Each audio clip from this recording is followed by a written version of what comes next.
That was the home to 7 royal governors and 2 elected governors. The first royal governor to live there was Alexander Spotswood. The last was John Murray, Earl of Dunmore. The first elected governor to live there was Patrick Henry. The last was Thomas Jefferson. When Jefferson was the governor here in 1780, the decision was made to move the capital to Richmond, where it presently is today. The building lay abandoned for 1 entire year, and then it was converted into a hospital for the Continental Army in 1781.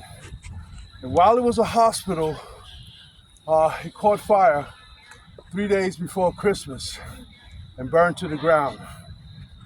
There were about 100 patients here, but only 1 person perished in the fire because the local people and the soldiers who were encamped here ran down this green and rescued everybody in the building.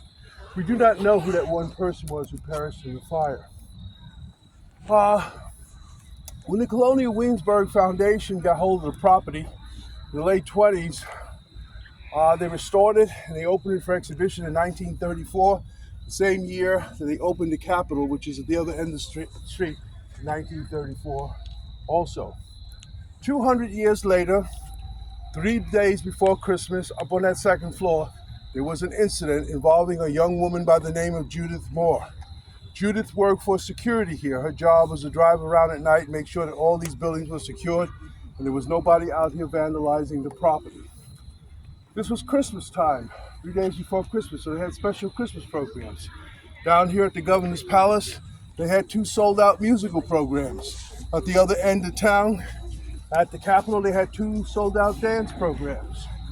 Judith received the first call from the dispatcher about 11:30, informing her that the 2 dance programs were finished. The attendants had locked up the building and they were heading home. She drove her vehicle down the Duke of Gloucester Street, parked outside the south wall of the Capitol building, went inside, checked it out from top to bottom, came out, locked it, walked over to her vehicle, got inside, called the dispatcher, and told the dispatcher that the Capitol was secured, that she continue patrolling the historic area. At about 10 minutes to 12, she got another call from the dispatcher informing her that the 2 musical programs here were finished. The attendants had locked up the building and were heading home. She drove her vehicle down the Duke of Gloucester Street, turned onto the Palace Green, drove all the way down and parked her vehicle right in front of the main gate of the Governor's Palace. When she got out of her car, however, she did not go in through the main gate. She went in through the Eastern Advance gate on the right. When she got into the courtyard, she checked out the stables, the bathroom. She went into the Eastern Advance building, checked it out from top to bottom, came out, secured it, went back into the gardens where the ice houses and the mazes, eventually made her way over to where the canal, and eventually into the Western Advance courtyard. She checked out the scullery, the kitchen, the smokehouse, salt house, laundry house, and then she went inside the Western Advance building, checked it out from top to bottom, came out, locked it, went behind the Western Advance building where the wine cellar is. She opened the bulkhead to the wine cellar and descended the steps into the basement of the wine cellar. When you go down those steps, even after all this time, you can still smell the musty smell of smoke and charred wood. She came up from the basement into the main entrance hall of the Governor's Palace, checked out all the rooms over there.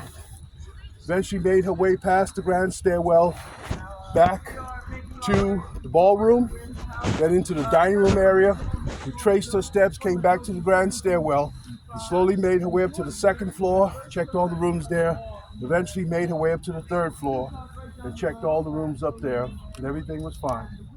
She retraced the steps, came all the way back down into the wine cellar, came up the steps, secured the bulkhead, went back into the gardens, came out the Eastern Advance gate, locked it, and walked over to her vehicle. While she was walking over to her vehicle, she took one last look at the Governor's Palace, and that's when she saw the light up on the 3rd floor in that far left dormer window.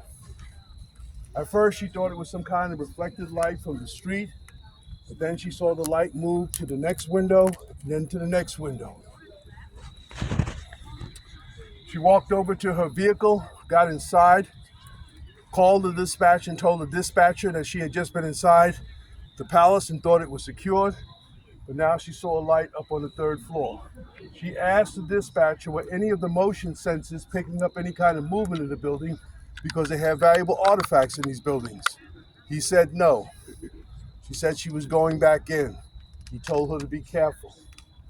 This time, she opened the front gate, walked down the pathway, up the steps, opened the door, and made her way to the grand stairwell, and slowly made her way up to the third floor where she claimed she saw the light. When she got up there, she never found the light. But she noticed there were two things amiss up there. The first, she could smell the musty smell of smoke and charred wood, and she smelled in the wine cellar, and she knew she should not be smelling that up on the third floor. And the other thing was that the passageway was cold, and she hadn't noticed that before. So she came back out, walked around, checked all the windows, the third floor, and everything was fine. And then she came out into the passageway and stood there. Kept thinking, why is it cold up here? She kept thinking about it. And finally, she realized she hadn't gone up into the cupola. Perhaps there was a broken pane of glass up in the cupola. She had her flashlight out, so she walked down the passageway until she got to the entranceway where the cupola is. She turned, stepped over the threshold where the steps are, and the steps are winding steps, spiral stairs, and she started walking up the spiral stairs with her flashlight in her hand. She was about halfway there when she noticed something on one of the steps, and she bent down to look at it. It was a footprint. And she went to look closer, and something brushed her left shoulder, and she wheeled around, and all she could see was her own frightened image reflected back at herself holding the flashlight. She was so startled by her own image that she literally ran down the stairs. When she cleared the last step, she heard footsteps coming down the cupola steps behind her. She stepped out into the passageway and yelled, "Who's there?" The sound of footsteps stopped. She slowly began to back down the passageway towards the grand stairwell. She was about halfway there when she heard the woman's voice for the first time. And the voice kept saying, "Help me. I know you can help me. Tell me where my soldiers are." And the voice kept coming closer and closer, and the passageway kept getting colder and colder, and Judith kept backing up and backing up. She had finally made it to the first steps of the grand stairwell. Then the voice stopped, and a gust of cold air came down the passageway and grabbed hold of her. And then a voice behind her said, "Where are my soldiers?" She wheeled around. When she saw, she dropped the flashlight and bolted down the stairs. She was successful in making it down to the second floor, and when she was coming off the landing to the first floor, she fell on her stomach. She clawed her way to her feet and ran down the passageway. When she got to the passageway, she grabbed the doors, pulled them open, and threw herself out into the night air. She came down hard and smashed her left knee, but her adrenaline was pumping so hard in her body and she was so frightened. She literally dragged herself down the pathway, constantly looking over her shoulder. When she cleared the entranceway, she grabbed the passenger side door, popped it open, pulled herself in, grabbed the radio and started screaming in the radio. The dispatcher couldn't make heads or tails of what she was saying. They knew she was in trouble. They dispatched more security from Colonial Williamsburg and notified the local police. When they found Judith, they found her propped up in the passenger side of her vehicle with the radio in her hand shaking, looking back at the black entranceway of the governor's palace. They searched all the grounds there. They went inside the building, into the wine cellar, all the way up to the cupola. When they got up to the third floor, the temperature was normal. They could not detect the smell, a musty smell of smoke or charred wood.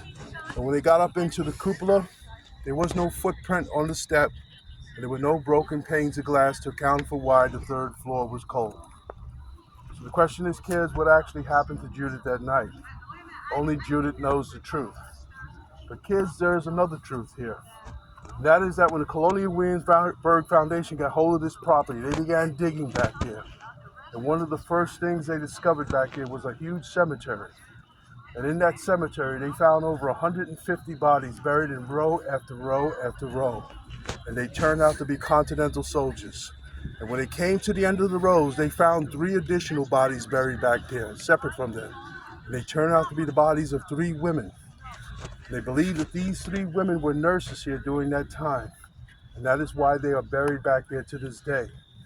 So perhaps the voice that Judith heard 200 years later, 3 days before Christmas, up on that 3rd floor, was one of these women who simply asked her, "Help me, tell me where my soldiers are." Boom!